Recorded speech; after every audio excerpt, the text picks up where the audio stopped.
ইরানের রাস্তায় এখন সশস্ত্র শিশু, কিন্তু কেন? চলুন এই ব্যাপারটা একটু খতিয়ে দেখি। গল্পটা শুরু হচ্ছে আলীরেজা জাফারিকে দিয়ে। ওর বয়স ছিল মাত্র ১১ বছর। মার্চের ১১ তারিখ ও ওর বাবার সাথে তেহরানে টহল দিচ্ছিল বাসিস মিলিশিয়ার হয়ে। আর ঠিক তখনই একটা ড্রোন হামলায় আলীরেজা সেখানেই মারা যায়।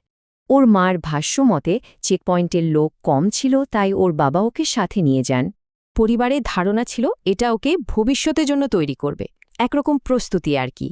যাওয়ার আগে আলীরেজা তার মাকে ঠিক এই কথাটাই বলে গিয়েছিল।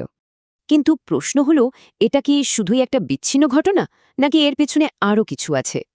আসলে তা নয়। ইরানের আইআরজিসি একটা নতুন নিয়োগ কর্মসূচি ঘোষণা করেছে। আর এই প্রোগ্রামে তারা ভলেন্টিয়ার নিচ্ছে মাত্র ১২ বছর বয়স থেকে। এই উদ্যোগের একটা আনুষ্ঠানিক নামও আছে, হোমল্যান্ড ডিফেন্ডার ফাইটার্স। মানে বুঝতেই পারছেন, বাচ্চাদের দিয়ে টহল থেকে শুরু করে নিরাপত্তার মতো কাজ করানো হবে।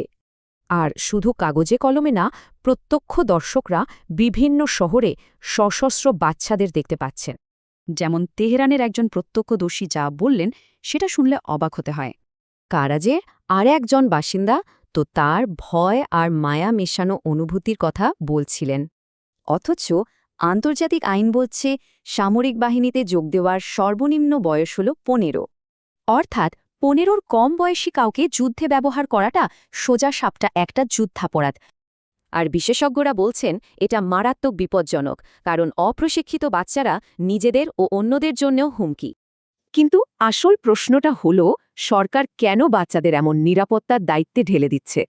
বিশ্লেষকদের ধারণা, প্রাপ্তবয়স্করা আর যোগ দিতে চাইছে না, তাই বাচ্চাদের ব্যবহার করা হচ্ছে। মানে যেখানে ওদের স্কুলে থাকার কথা, সেখানে ওদের হাতে তুলে দেওয়া হচ্ছে বন্দুক। তো শেষ প্রশ্ন এটাই, এটা কি ইরানের অভ্যন্তরীণ হতাশার চিহ্ন, নাকি গোটা বিশ্বের জন্য একটা নতুন বিপদ সংকেত?